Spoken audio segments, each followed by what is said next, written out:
A매치 기간이 끝나고 프리미어리그가 다시 시작을 하게 되는데 토트넘은 A매치 기간 동안 부상에서 복귀한 선수들이 있습니다. 물론 이제 뭐 사르라던가 비수마라던가 로메로라던가 이 선수들이 약간의 부상을 안고 국가대표팀에서 돌아오긴 했는데 부상에서 복귀하는 선수는 브레넌 존슨이 부상에서 복귀해서 경기에 뛸 수 있는 상태라고 하거든요. 그래서 이번 라운드부터 브레넌 존슨이 선발로 나올 가능성도 어느 정도 존재하는 상태예요. 그리고 브레넌 존슨이 선발로 나오기 시작하면 손흥민 선수에게도 토트넘의 전체적인 공격력적인 측면에서도 매우 좋은 영향을 줄 수가 있다고 생각이 들거든요. 왜냐하면 일단 지금 토트넘은 왼쪽 측면 공격수가 마땅히 없는 상태입니다. 물론 히샬리송이 뛸 수가 있지만 히샬리송이 리버풀전에서는 꽤나 괜찮은 활약이었는데 그 다음 경기에서는 또 그렇게 좋지 못한 활약을 보여주기도 했었죠. 그러다 보니까 왼쪽 라인의 페리시치도 부상이고 솔로몬도 부상인 상황에서 심지어 이 두 선수가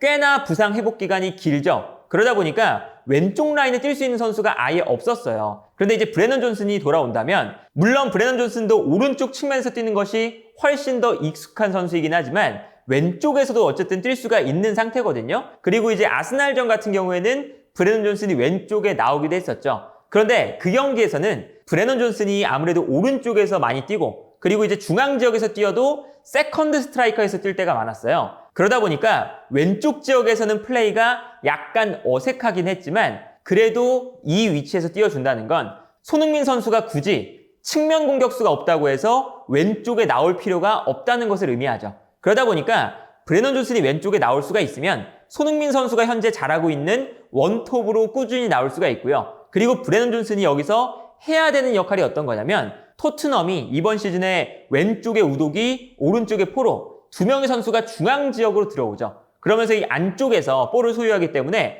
상대 수비가 중앙으로 모여듭니다. 그리고 이렇게 모여들 때 여기서 좌우 측면을 넓게 쓰면서 측면 공간을 활용을 하는 거잖아요. 그런데 이렇게 측면 공간을 활용을 하려면 당연히 스피드가 빠른 선수가 이 공간을 더 잘 활용할 수가 있기 때문에 빠른 선수가 필요합니다. 그리고 브레넌 존슨은 지난 시즌 프리미어리그에서도 워커 다음으로 가장 빠른 선수였죠. 그러니까 이 공간을 브레넌 존슨의 스피드를 활용해서 빠르게 활용할 수 있다는 장점이 있고요. 그리고 두 번째는 그렇다고 해서 쿨루셉스키가 약간 스피드가 느리다고 해서 측면 공간을 잘 활용하지 못하는 건 아니거든요. 토트넘이 애초에 먼저 쿨루셉스키 쪽에서부터 공격을 풀어낼 때가 많아요. 토트넘이 상대 선수들을 중앙 지역에 몰아넣고 이때 좌우 측면에 공간이 생기면 특히나 오른쪽으로 패스를 보내주게 되잖아요. 이때 상대 수비는 당연히 오른쪽으로 쏠릴 수밖에 없습니다. 그러면 한쪽 측면에 쏠리는 순간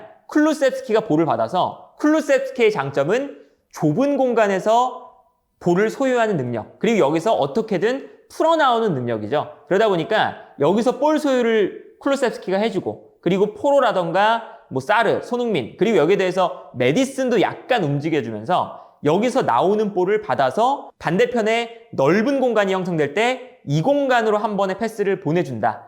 이게 토트넘의 공격 방식 중에 하나거든요. 그러다 보니까 히샬리송도 리버풀전에서 원톱이 아니라 왼쪽 측면 공격수로 나와서 그래도 원톱에서 뛸 때보다는 더 좋았다고 평가를 받는 것이 이렇게 오른쪽에서 왼쪽으로 넘어오는 토트넘의 공격 패턴에서 왼쪽 라인에는 공간이 많이 나거든요. 그러면 히샬리송도 이 넓은 공간에서 저돌적으로 뛰어들어가는 이러한 능력을 히샬리송이 가지고 있기 때문에 왼쪽 라인에서 뛸 때 조금 더 괜찮았었거든요. 그런데 브레넌 존슨도 스피드가 매우 빠른 선수이기 때문에 물론 왼쪽에서 전문적으로 뛰는 선수는 아니긴 하지만 왼쪽에서의 역할을 조금 더 적응을 한다면 이 공간으로 빠르게 뛰어들어가는 패턴을 보여줄 수가 있는 거죠. 그리고 이러한 플레이가 손흥민 선수에게도 도움이 되는 것이 어떤 거냐면 지난 리버풀전에 토트넘의 첫 번째 골을 생각을 해보면요. 어떻게 나왔냐? 약간 오른쪽에서 왼쪽으로 넘어올 때 메디슨이 볼을 잡아서 뛰어들어가는 히샬리송에게 패스를 넣어줍니다. 그리고 여기서 히샬리송이 바로 슈팅을 가져가는 게 아니라 측면 공간으로 뛰어들어가면서 볼을 잡아주고 이때 손흥민 선수가 빠르게 안쪽으로 뛰어들어가면서 손흥민에게 컷백, 여기서 득점이 나왔었잖아요. 그렇기 때문에 이 왼쪽 측면 공간을 무너뜨린다는 것이 히샬리송도 마찬가지고 브레넌 존슨도 마찬가지고 이 공간으로 뛰어들어갈 때 마무리를 하는 것이 아니라 박스 안으로 침투해 들어오는 선수에게 2차적인 패스를 넣어줄 수가 있어요. 그리고 이렇게 2차적인 패스를 넣어줄 때 볼을 받는 선수는 당연하게도 손흥민 선수죠. 그리고 손흥민 선수가 원톱으로 나왔을 때 지금 보여주고 있는 가장 큰 강점 중에 하나가 본인의 순간적인 스피드와 오프 더 볼 플레이를 살려서 측면이 무너질 때 상대 수비수의 타이밍을 뺏어서 순간적으로 침투해서 측면으로 올라오는 볼을 득점으로 만든다. 이게 손흥민의 가장 큰 강점 중에 하나잖아요. 그러다 보니까 왼쪽 지역에서 브레넌 존슨의 플레이가 살아나면 손흥민 선수에게도 훨씬 더 이득이 된다는 생각이 들고요. 여기에 더해서 브레넌 존슨이 이렇게 침투하는 플레이뿐만 아니라 오른쪽으로만 공격을 할 수가 없으니까 토트넘도 중앙의 선수들이 모여들 때 왼쪽으로 패스를 전개할 때가 많죠. 이때 이 넓은 공간에서 브레넌 존슨이 첫 번째 패스를 받는 순간 여기서 만들어지는 토트넘의 패턴 플레이에 브레넌 존슨이 조금 더 적응할 필요도 있어요. 어떤 거냐면 토트넘이 왼쪽에서 특히나 공격을 전개할 때는 볼을 잡는 순간 우도기가 중앙으로 들어왔다가 슬금슬금 올라오죠. 그러면 이때 상대 수비가 한 명 브레넌 존슨에게 끌려오면 이 공간으로 우도기가 침투를 하거든요. 이때 타이밍에 맞게 패스를 줄 수 있느냐 없느냐, 이게 포스테코글루 감독의 공격 패턴에서 가장 중요한 부분 중에 하나고, 이러한 패턴은 요코하마나 셀틱에서도 똑같이 보여줬던 패턴이에요. 그러다 보니까 이번 시즌에 페리시치가 이 역할을 너무나 잘 수행해주면서 왼쪽 측면 공격수 자리에서 매우 좋은 평가를 받았었고, 그리고 이 역할을 솔로몬이 나올 때나 히샬리송이 나올 때나 비슷하게 구현을 하려고 하죠. 손흥민 선수가 나올 때도 마찬가지고요. 그렇기 때문에 브레넌 존슨이 일단은 본인이 볼을 잡았을 때, 브레넌 존슨 같은 경우는 워낙에 스피드가 빠르다 보니까 이 선수가 노팅엄 포레스트에서도 이렇게 높은 지역에서 볼을 잡아서 시작하는 경우보다는 약간 낮은 지역에서 볼을 받은 다음에 상대의 뒷공간으로 계속 드리블 돌파, 치고 달리는 형태의 움직임을 많이 보여줬었거든요. 그런데 토트넘은 이제 볼을 소유하고 지공 상태의 공격이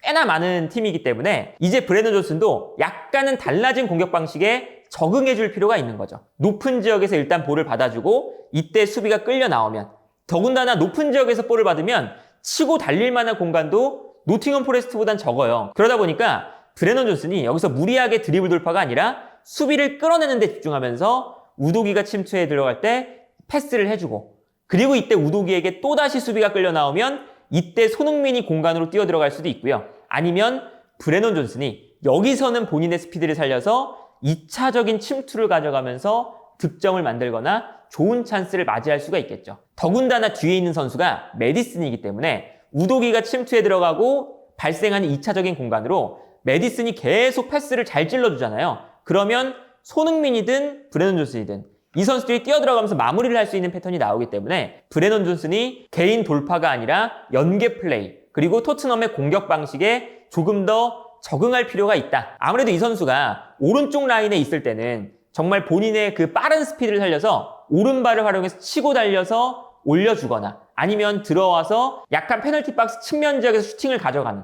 이러한 형태의 플레이를 많이 하거든요. 그런데 왼쪽에서 나올 때는 아무래도 접고 들어오는 플레이를 해야 되는데 이러한 플레이가 아직 익숙하지 않은 것 같긴 해요. 그래서 브레넌 존슨이 부상에서 회복하는 동안 포스테코글루 감독이 전술적인 역할을 잘 전달했기를 좀 바라야 되는 상황 같고요. 그리고 여기에 더해서 브레넌 존슨의 또 다른 장점 중에 하나는 수비를 굉장히 열심히 합니다. 그래서 북런던 더비 때도 공격적인 측면에서는 브레넌 존슨이 약간 아쉬움들이 있었지만 수비로 내려왔을 때 적극적으로 수비로 내려오는 부분들은 꽤나 좋았거든요. 물론 수비를 엄청나게 잘하는 편은 아니고, 그리고 우도기와 반더벤과의 이 수비적인 호흡 자체는 별로 안 좋았었어요, 그 경기에서. 그러다 보니까 사카에게 완전히 속으면서 사카의 슈팅, 로메로의 자책골이 나왔었죠. 그렇긴 하지만 이 선수가 수비로 많이 내려와서 적극적인 수비 가담은 해주는 선수거든요. 그렇게 되면 이제 어떤 게 좋냐? 당연히 메디슨이 올라갔을 때 자연스럽게 비수마와 사르가 미드필더 라인을 커버해주고, 이때 이 측면 공간이 약간 빌 수가 있는데 이때 브레넌 존슨이 빠르게 내려와서 수비에 가담을 해줄 수가 있다. 그리고 이렇게 되면 약간 이러한 전형이 어떤 거냐면 맨시티의 전형과도 비슷하거든요. 맨시티도 플레이메이킹이 되는, 그리고 찬스 메이킹을 가장 잘해줄 수 있는 데브라이너, 토트넘으로 치면 메디슨이 너무 내려와서 수비를 하는 게 아니라 약간 최전방 공격수 옆에, 맨시티는 홀란드, 토트넘은 손흥민, 이 원톱 옆에 약간 붙어 있어요. 그러면 미드필더 라인이 2명이 되니까 자연스럽게 수비 라인 앞을 일렬로 배치가 되고 좌우 측면 공격수들도 확실하게 내려와서 두 줄 수비를 만든 다음에 여기서 역습으로 나갈 때 앞쪽으로 한 번에 패스, 메디슨이 볼을 받아서 상대 수비 라인이 올라왔을 때 뒷공간으로 패스를 보내주면 손흥민이 침투.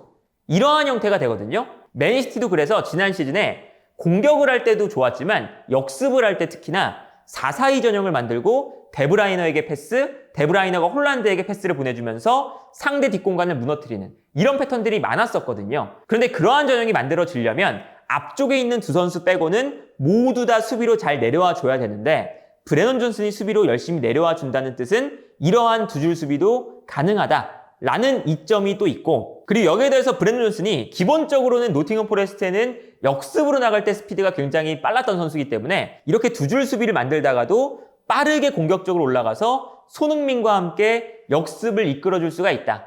이게 또 왜 중요하냐면 사실 토트넘이 역습을 할 때 최근에 스피드가 좀 느릴 때가 있어요. 왜냐면 쿨루셉스키 쪽에서는 스피드를 좀 기대할 수가 없고, 그리고 왼쪽에서는 히샬리송이 있는데 히샬리송이 투박한 편이죠.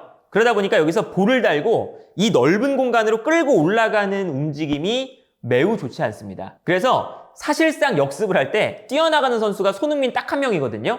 그런데 브레넌 존슨은 역습에 정말 특화가 되어 있다고 할 수 있을 정도로 스피드가 엄청 빠른 선수고 드리블도 좋은 선수이기 때문에 역습으로 나가는 순간 손흥민과 브레넌 존슨이 빠르게 뛰어나간다. 이 패턴도 토트넘에게 추가가 된다는 점에서 브레넌 존슨의 복귀가 공수양면으로, 그리고 손흥민 선수에게도 매우 큰 도움을 줄 수 있는 복귀다 라고 할 수가 있겠고, 어쨌든 토트넘이 지금 스쿼드의 뎁스가 그렇게 두꺼운 편은 아니기 때문에 이렇게 부상으로 나가 있던 선수들이 복귀하면 매우 큰 도움이 될 수밖에 없거든요. 그러다 보니까 이번 주에 브레넌 존슨이 복귀를 해서 손흥민 선수와 어떤 호흡을 보여줄지, 그리고 토트넘의 전술에 어떻게 녹아들지에 따라서 토트넘이 1위 자리를 조금 더 계속 지켜나갈 수 있을지가 결정되지 않을까 싶네요.